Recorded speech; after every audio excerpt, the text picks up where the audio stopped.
Il arrive que beaucoup de rumeurs se propagent sur les réseaux sociaux. Et certaines de ces rumeurs visent certains pays et certaines sociétés.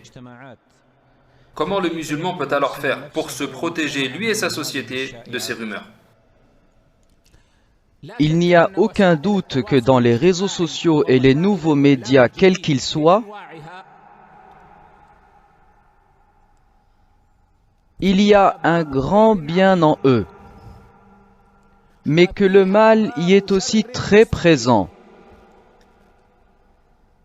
Le musulman sage et intelligent doit alors profiter du bien qui y circule et qu'il participe à ce bien s'il en a les capacités. Il doit aussi repousser le mal qu'il y a dedans et le combattre s'il en a les capacités. Et parmi les maux de ces réseaux d'information, il y a toute cette propagande et ces rumeurs orientées visant le bien des musulmans. Et ce qu'il y a de plus flagrant en cela, ce sont les rumeurs lancées sur les dirigeants des pays musulmans, soit en les liant à des choses dont ils sont innocents, ou bien en grossissant les faits s'ils ont bien eu lieu, ou alors en attribuant les mauvais jugements religieux à certains de leurs faits. Et comme nous savons pertinemment, ces choses-là ne viennent pas juste de personnes isolées, mais tout ceci est bien orchestré dans le but d'atteindre le bien des musulmans. Et le moins que tu puisses faire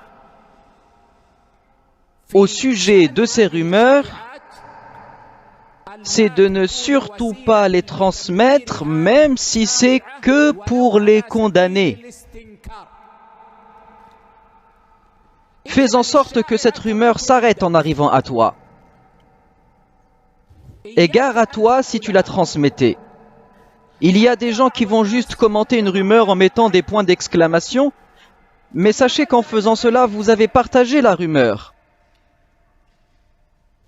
Fais donc en sorte de tuer cette rumeur et qu'elle ne soit pas partagée.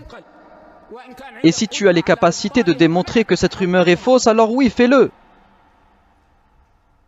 Il y a des gens aussi qui partagent des rumeurs juste pour faire rire.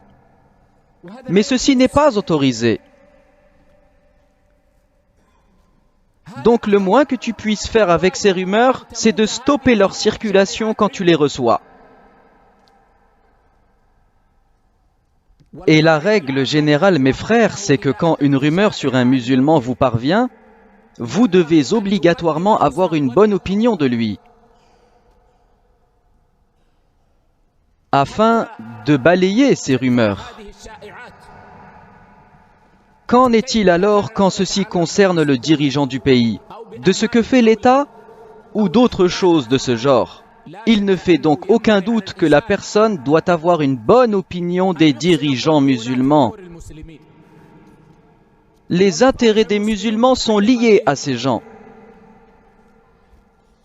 Et comme nous avons répété tant de fois, les dirigeants doivent être conseillés, mais selon la manière demandée. Et il est interdit de les laisser sans conseil. Cela dit, il faut les conseiller tout en respectant le rang qu'ils occupent. Et il est interdit de les rabaisser aux yeux des gens.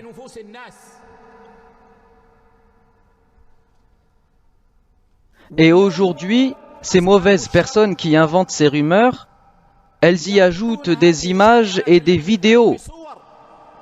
Ces gens sont des spécialistes dans ça. Et la grande majorité de ce qu'ils font n'est que mensonge.